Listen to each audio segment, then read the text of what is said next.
Dear students and learner, अभी अभी एक ऑनलाइन टेस्ट कंडक्ट हुआ आई स्किल का डिज़र्विंग कोटा के लिए, और उसमें एक जो है वो एनालिटिकल क्वेश्चन आया था सीक्वेंशियल ऑर्डर का, कि हमने किसी चीज़ को सीक्वेंस के लिहाज से किस तरह से अरेंज करना है और उससे जुड़े हुए अगले जो 4 से 5 सवाल होते हैं उनका जवाब कैसे देना है।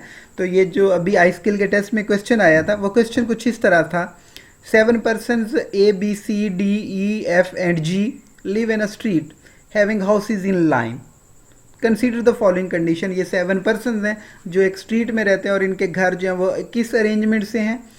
सो हमारे पास पहली कंडीशन ये है कि A lives in a corner house, C is between E and G, and there is one house between D and F, F is neighbour of G, and there are 2 houses between A and G. So हमें ये एक sequence की बात कर रहा है जिसमें 7 houses हैं, तो हम उसके लिए एक टेबल ड्रॉ कर लेते हैं जिसमें 7 कॉलम्स और 1 रो है यहाँ पे। और अब इस कंडीशन को देखते हुए हम इनमें जो है वो फिलिंग करते जाएंगे, जिसके बाद हमारा जो क्वेश्चन है 5 के 5 सवाल जो हैं वो जस्ट 1 सेकेंड के अंदर हम उनको रिजॉल्व कर सकते हैं, उनका सोल्यूशन हम यहाँ पे लिख सकते हैं। सो पहली कंडीशन है हमारे पास A lives in a corner house, तो यहाँ पे हम एक कॉर्नर हाउस लेते हैं, उसके अंदर ए को यहाँ पे मार्क कर देते हैं। सेकंड कंडीशन है हमारे पास सी इज बिटवीन ई एंड जी। इसका मतलब है कि वो 3 कॉलम की बात कर रहे हैं कि यहाँ पे हम सी को दरमियान में रखेंगे और ई और जी को उसके राइट और लेफ्ट यहाँ पे इस तरह से लगा देंगे। ये इस ई और जी को हम चेंज भी कर सकते हैं, लाइक जी को यहाँ पे लेके आ सकते हैं, ई को यहाँ पे लेके आ सकते हैं, लेकिन इसके हम इस अरेंजमेंट को चेंज नहीं कर सकते क्योंकि जो नेक्स्ट 3 कंडीशन है वो इसके साथ जुड़ी हुई हैं। इसलिए मैंने इन तीनों कंडीशन को यहाँ पे मार्क किया एक साथ। वो कैसे, यहाँ पे there is one house between D and F, यहाँ तक हमारे पास फिल हो चुका था। अब था डी और एफ के दरमियान में जस्ट एक हाउस है, तो हम इसमें डी को यहाँ पे लास्ट पे मार्क करते हैं, एफ को यहाँ पे और इसके दरमियान में बी को रखते हैं।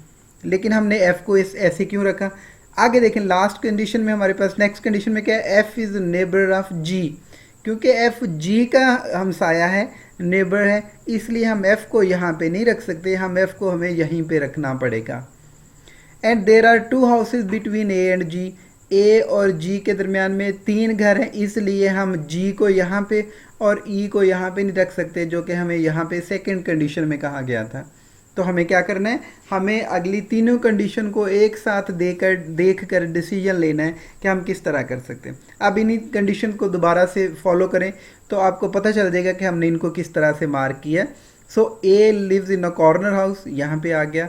सी is between E and G, ये यहाँ पे सी है और इसके राइट लेफ्ट ई और जी है। There is one house between D and F, ये डी और ये एफ और इनके दरमियान में एक हाउस है यहाँ पे B. F is neighbour of G, यहाँ पे देखें एफ और जी आपस में यहाँ पे नेबर हैं। And there are 2 houses between A and G, और ए और जी के दरमियान में सी और ई 2 हाउसेज हैं। तो ये हमारी सारी कंडीशन यहाँ पे पूरी हो जाती हैं। अब नेक्स्ट चलते हैं हम अपने सवालों की तरफ, और क्वेश्चन हमारे पास अब बहुत ही आसान है। देखिएगा आप जस्ट 3 सेकंड में आप ये क्वेश्चन सॉल्व कर सकते हैं। So who lives in the second corner, this one is the first corner, second corner D, so the answer is D. Who lives in the middle, यहाँ पे ये 7 हाउसेज हैं, डेफिनेटली तो 3 यहाँ से और 3 यहाँ से अगर स्किप करेंगे तो this one is the middle house, that is G. ले हमारे पास आंसर बिल्कुल सामने पड़ा है।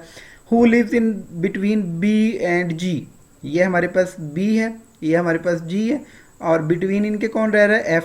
सो the answer is very clear. Dash is the neighbour of A, अब A का नेबर सिर्फ एक ही है, E, क्योंकि A तो कॉर्नर हाउस में रह रहा था, तो यहाँ पे इसका नेबर जस्ट एक है, E। So the answer is E। And there are dash houses between B and E, ये हमारे पास B है और ये हमारे पास E है, और इनके दरमियान में 1, 2 एंड 3 हाउसेज हैं। सो 3 is the answer.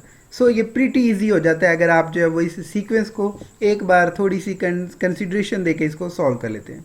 Thank you so much बेटा।